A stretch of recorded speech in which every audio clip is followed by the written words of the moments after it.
ఓం నారాయణ ఆది నారాయణ. ఓం నారాయణ ఆది నారాయణ ఛానల్ను ఆదరిస్తున్న గురు బంధువులకు స్వాగతం, సుస్వాగతం. ఓం నారాయణ ఆది నారాయణ. ఓం శ్రీ భగవాన్ వెంకయ్య స్వామి నమ. ఆశ్రిత జన రక్షకుడు, దేనజన బాంధవుడు శ్రీ భగవాన్ వెంకయ్య స్వామి వారి పాద పద్మములకు నా ప్రణామములు.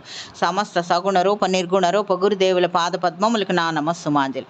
శ్రీ భగవాన్ వెంకయ్య స్వామి వారి సర్వ సమర్థతను తెలిపే లీల శ్రీ భగవాన్ వెంకయ్య స్వామి వారి లీలా వైభవంలో జరిగినవి ఇప్పుడు స్మరించుకుందాం. ఈ భక్తుని పేరు డాక్టర్ కొల్లా వెంకటరమణయ్య గారు. వీరి అనుభవము శ్రీ అల్లు భాస్కర్ రెడ్డి గారు నిర్వహించిన విశిష్ట సత్సంగంలో వివరించిన లీలలివి. వీరు శ్రీ అవధూత భగవాన్ వెంకయ్య స్వామి వారిని చిన్నతనములోనే శ్రీ స్వామివారి సాన్నిధ్యమును పొంది అద్భుతముగా స్వామివారి చేత అనుగ్రహించబడిన భాగ్యశాలి ధన్యజీవి. వీరి అనుభవం స్మరించుకోవడం ఎంతో సముచితం. అది ఇలా ఉంది.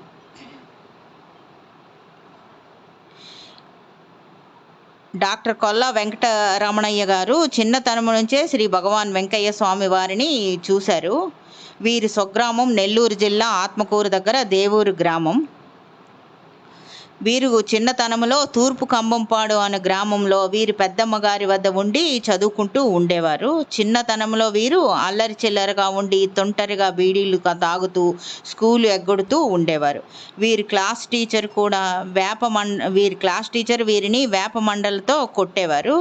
కానీ వీరేమీ భయపడేవారు కాదు. వీరి క్లాస్ టీచర్ ఇలా అనేవారు, ఒరే దేవూరు వాడికి వేప మండలు సరిపోవు, చింతబర్రెలు తీసుకురండి అని చింతబర్రెలతో వీరిని కొడుతూ ఉండేవారు. అయినా వీరు మాట వినేవారు కాదు. శ్రీ భగవాన్ వెంకయ్య స్వామి వారు వీరిని చేయి పట్టుకొని పెన్నా నదికి తీసుకెళ్తూ ఉండేవారు. అక్కడ నీళ్లపై వీరిని దగ్గర ఉంచుకొని నీళ్లపై మంట వేస్తూ ఉండేవారు. పెన్నా నదికి వెళ్ళాలంటే వీరు ఉన్న తూర్పు కంబంపాడు నుంచి 2 కిలోమీటర్ల దూరం ఉంటుంది. వీరికి అప్పుడు కాళ్ళకి చెప్పులు కూడా ఉండేవి కాదు. అలాగే స్వామివారు కూడా చెప్పులు ధరించేవారు కాదు. ఆ ఇసుకలో అలానే నడుచుకుంటూ వెళ్తూ ఉండేవారు. అలా నడుచుకుంటూ వెళ్తూ ఉంటే కాళ్ళు మండిపోతూ ఉండేవి. అలాగే నడుచుకుంటూ ఆ మంటలు భరిస్తూ అలాగా ఇసుకలో నడుచుకుంటూ వెళ్ళేవారు.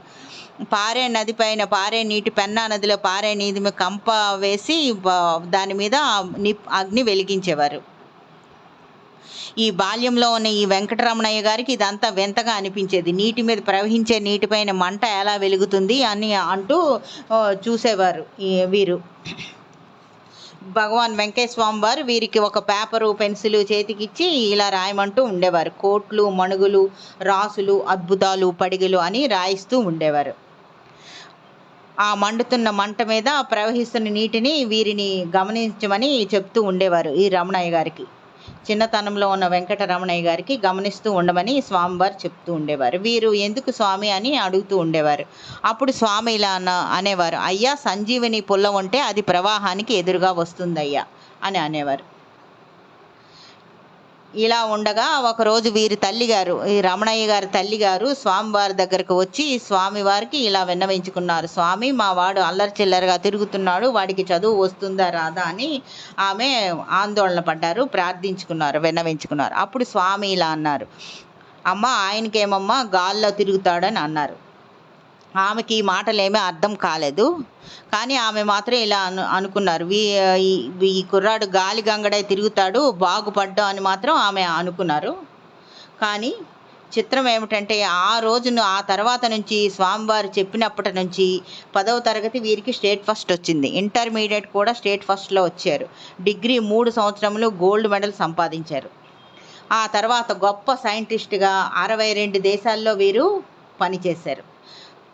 మన మాజీ భారత ప్రధాని మన్మోహన్ సింగ్ వారి కంటే కూడా ఐక్యరాజ్య సమితి సభ్యత్వంలో వీరే ముందు ఉంటూ ఉండేవారు. అంతేకాకుండా చాలా కాలం భారతదేశ ముఖ్య సలహాదారుగా ఉండేవారు. రిటైర్ అయిన తర్వాత ప్రస్తుతం వీరు నెల్లూరులో ఉన్నారు. ఒకసారి వీరు రష్యాలో పనిచేస్తున్నప్పుడు వీరు ప్రాణాపాయ పరిస్థితి నుంచి ఇలా బయటపడ్డారు. ఆ సంఘటన ఇలా ఉంది. వీరు ఒకసారి రష్యాలో పనిచేస్తున్నప్పుడు ప్రాణాపాయ పరిస్థితి నుంచి బయటపడ్డారు. ఆ సంఘటన ఇలా ఉంది. అప్పుడు ప్రభుత్వం వారు వీరికి ఆ టైంలో వీరికి ప్రభుత్వం వారు ఒక హెలికాప్టర్ అలాట్ చేశారనమాట. ఆ హెలికాప్టర్‌లో తిరుగుతూ ఉండేవారు 62 దేశాల్లో కూడా. అలాగా ఆ టైంలో వీరు అలా తిరుగుతూ అలా ఉన్న పరిస్థితుల్లో రష్యాలో ఎప్పుడూ యుద్ధాలే కదా! అలాగే వీరు హెలికాప్టర్‌లో వెళ్తూ ఉండగా ఒకసారి యుద్ధం వచ్చింది. అప్పుడు హెలికాప్టర్ ఇంకా కిందకి దించొద్దు, అలా పైకి వెళ్ళమని వీరికి యుద్ధం జరుగుతుందని, హెలికాప్టర్ కిందకి తీసుకురావద్దు, పైకి తీసుకువెళ్ళాలని వీరికి సూచనలు వచ్చాయి. అప్పుడు పైలట్ చాలా పైకి తీసుకెళ్లారనమాట. అలా ఇంకా పైకి తీసుకెళ్ళే హై ఆల్టిట్యూడ్‌కి తీసుకువెళ్ళేటప్పటికి వీరికి విపరీతమైన చెమటలు వచ్చేసాయి. అక్కడ బ్రీతింగ్ కష్టమైపోయిందనమాట. ఈ బట్టలన్నీ తడిచిపోయి మొత్తం బట్టలన్నీ తడిచిపోయాయి. మొత్తము అంటే స్నానం చేసినట్టుగా నీరు మొత్తం శరీరమంతా నీరు అయిపోయింది. ఊపిరి ఆడలేదు. స్నానం చేస్తే ఏ విధంగా ఉంటాయో శరీరం మీద అలా మొత్తం వీరు తడిసి ముద్దయిపోయారు. ఊపిరి ఆడటం లేదు. అలాంటి పరిస్థితిలో ఉన్నారు. ఎప్పుడు వీరి దగ్గర శ్రీ భగవాన్ వెంకయ్య స్వామి వారి జీవిత చరిత్ర బుక్ ఉంటుందన్నమాట.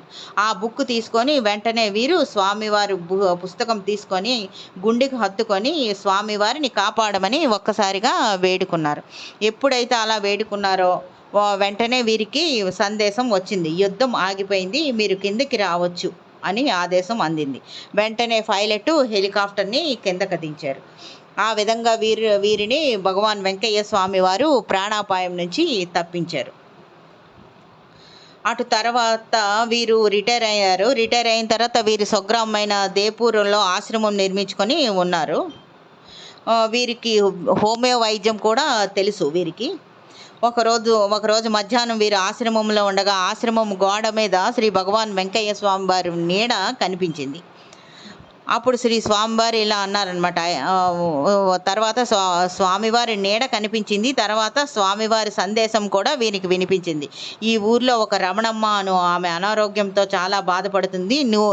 నీవు వెళ్ళి ఆమెకు వైద్యం చెయ్యి అని స్వామివారు చెప్పారు. వీరేమో ఈ రమణయ్య గారేమో ఇదంతా భ్రమ అని అనుకున్నారు. అంతేకాకుండా ఇప్పుడు ఆ జబ్బు ఇతను స్వామివారు ఎవరి గురించి అయితే చెప్పారో ఆ రమణమ్మ ఆమెకు వీరికి గత 20 సంవత్సరములుగా సంబంధ బాంధవ్యాలు లేవు. ఏవో తగువులు వచ్చినందువల్ల వారికి రిలేషన్స్ ఏమీ లేవన్నమాట. అందుకని వీరు వెళ్ళలేదు. కానీ స్వామివారు ఒప్పుకోరు కదా. మరలా మధ్యాహ్నం శ్రీ భగవాన్ వెంకయ్య స్వామివారు గోడపై మరలా నీడలా కనిపించి మరలా నీడలా కనిపించి ఇలా అన్నారు, అయ్యా అంత ఏమీ లేదు, నీవు వెళ్ళి ఆమెకు వైద్యం చేసిరా, ఏమీ కాదు అని చెప్పారు స్వామివారు. దాంతో వీరు మళ్ళీ రెండవసారి స్వామివారు చెప్పారు కదా, వీరు ధైర్యం చేసి వారి ఇంటికి వెళ్ళారు. అక్కడ ఆమె చాలా రోజుల నుంచి బెడ్ మీద ఉంది. ఆమె కేస్ షీట్ చూస్తే పూర్తిగా డేంజర్ జోన్లో ఉంది.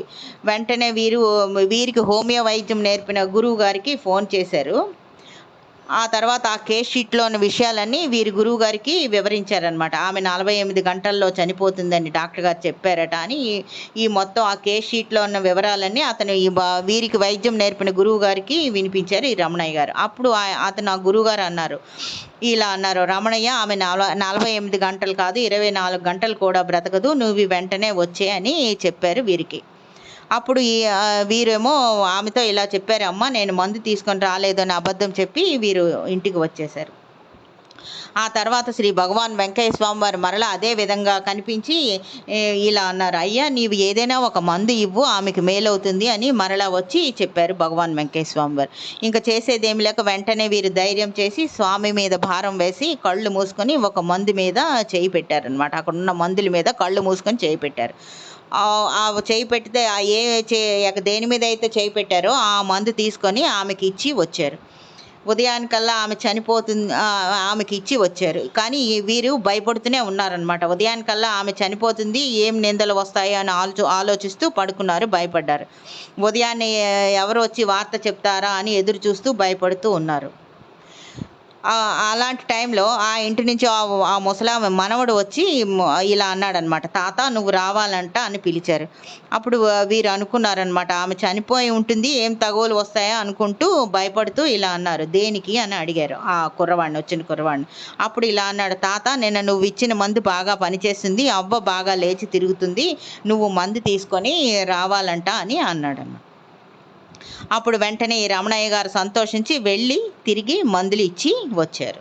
అటు తర్వాత ఆమె 1.5 సంవత్సరం ఎలాంటి అనారోగ్యం లేకుండా ఆరోగ్యంగా ఉండి అన్ని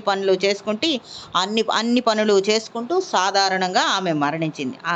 అదేవిధంగా వీరు ఈ కొల్లా వెంకటరమణయ్య గారు ఒక ఎంబీబీఎస్ డాక్టర్ గారి భార్యకు మోకాళ్ళ నొప్పులు అధికమై ఉంటాయి. అదేవిధంగా స్వామివారు చెప్పిన విధంగా కళ్ళు మూసుకొని మందు మీద చెయ్యి వేసి ఆ మందు ఆమె మోకాళ్ళ నొప్పులకి ఇచ్చారు. దాంతో ఆమె మోకాళ్ళ నొప్పులు పూర్తిగా తగ్గిపోయి మరలా రాలేదు. ఈ విధంగా వీరు ఎంతో మందికి స్వామి ఆజ్ఞ మేరకు, అంటే కళ్ళు మూసుకొని ఒక మందు మీద చెయ్యి వేయడం, ఆ మందు ఇవ్వడం, అలా వైద్యం ఎంతో మందికి భగవాన్ వెంకయ్య స్వామి వారి వల్ల వైద్యం చేసి వాళ్ళందరికీ స్వాంతన చేకూర్చారు. ఓం నారాయణ. ఆది నారాయణ.